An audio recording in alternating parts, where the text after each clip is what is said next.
તો હલો મારા કલેજો, કેમ છો? મજામાં? આઈ હોપ કે તમે બધા મસ્ત છો. તો સ્વાગત છે મારા વ્લોગમાં. તો આજે હું મારા ઘરે એકલો છું.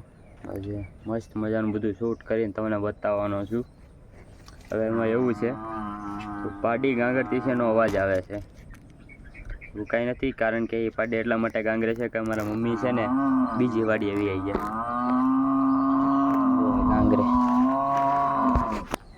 હાલે હલા હાલ ખાલે મેકીને વી આવી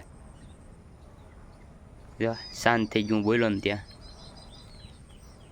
ગુરુ એ હલો હલા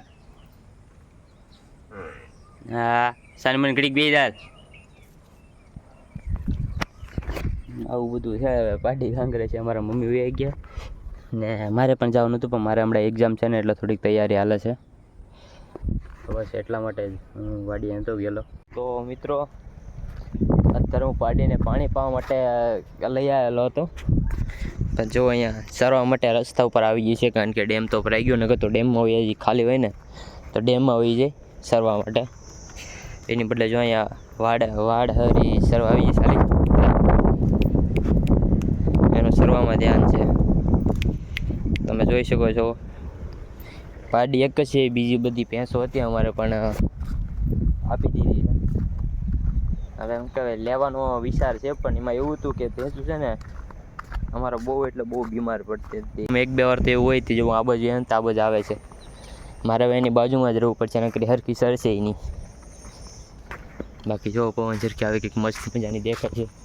ને આજે વરસાદના કારણે આજ જો તડકો ફૂલે ફૂલ કાઢી ગયો છે. આજ તડકો બહુ તપે છે, કારણ કે વરસાદ હતો એટલે બધું કે વાદળી સાંઈ રહેતો, એટલે જો તમને પણ ખ્યાલ છે કે એસી મારીને આપણે તડકામાં નીકળે ને તો બહુ તકલીફ પડે. એવી રીતે જ બધા જે થાય છે અહીંયા મને.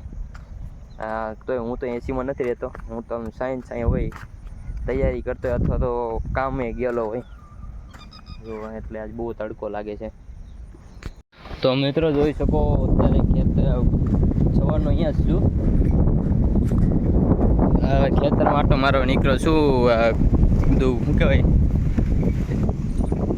પાડી હતી, પાડીને પાછી બાઈ લીધી બીજી વાર બહાર કાઢીને. જો ખેતરમાં આવી ગયો છું, મસ્ત મજાના ખેતરમાં આવ્યો છું. મોટર છે, મોટર ઓટોમેટિકલી થઈ ગઈ છે, નાની મોટર છે, એથી જુગાડ કરેલો છે. શિયાળા ઓટોમેટિક વાવડાના કારણે છૂટી ગયા, જોઈ શકો છો તમે.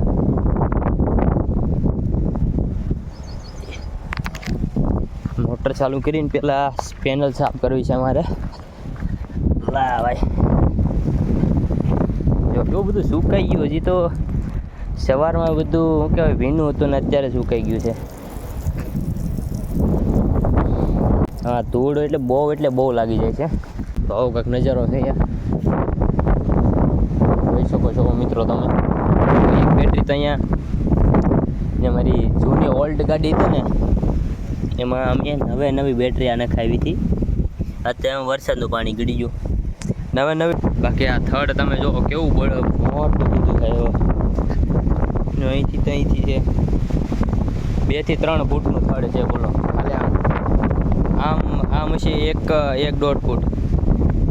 તો માથેનું બધું કેવું ઘેરઘૂર છે બહુ, એટલે એક હવે આ રહ્યો છે. મોટા બાપુના ખેતરમાં પણ આંબા હતા, અને જો તમે જોઈ શકો છો હવે જો આ બધું કપાઈને કેવું મસ્ત મજાનું લાગે છે. જો આ 2 આંબા છે કલમુના, ઓલા 2 રોપડા છે. બાકી પવન સર કેવી મસ્ત મજાની દેખાય છે, તમે જોઈ શકો છો.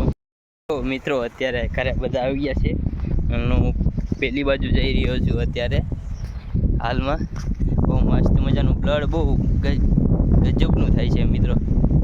બાકી જો કંઈક નજારો છે, જો આ રસ્તો છે કેવું મસ્ત લાગે છે, અમેઝિંગ.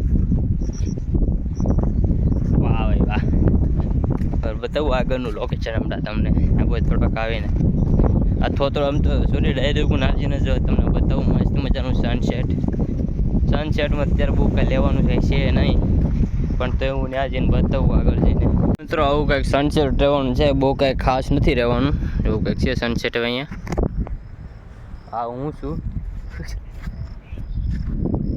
લોકેશન બરાબર અત્યારે આવતું નથી કારણ કે સનસેટ બરાબર છે નહીં ને એટલે વાદળા બધા હું કે બ્લેક જેવા અને વ્હાઈટ જેવા છે એટલે બરાબર સનસેટ નથી થયું હજી.